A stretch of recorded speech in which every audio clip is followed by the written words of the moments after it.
অনেক অনেক বছর আগে এক গভীর জঙ্গলে বাস করত এক ছোট ডাইনোসর। নাম তার ডিনো। ডিনো সবসময় ভয় পেত বড় ডাইনোসরদের সামনে কথা বলতে, দৌড়াতে, এমনকি নিজের ছায়াকেও। একদিন জঙ্গলে আগুন লেগে গেল। সব প্রাণী প্রাণপণে দাঁড়াতে লাগলো।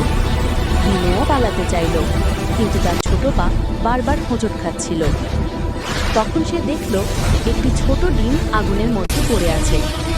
সবার মতো সে পালাতে পারত, কিন্তু ডিমও থেমে গেল। সে সাহস করে আগুনের ভিতরে ঢুকে ডিমটিকে উদ্ধার করল।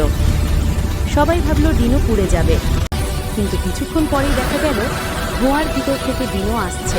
তার মুখে ডিমটি নিরাপদে। সেদিন থেকে সবাই বুঝল, সাহস মানে ভয় না পাওয়া নয়, ভয় পেলেও সঠিক কাজটা করা। হায় রে, তবুও কেউ ডাইনোসরের জন্য লাইক সাবস্ক্রাইব করলো না।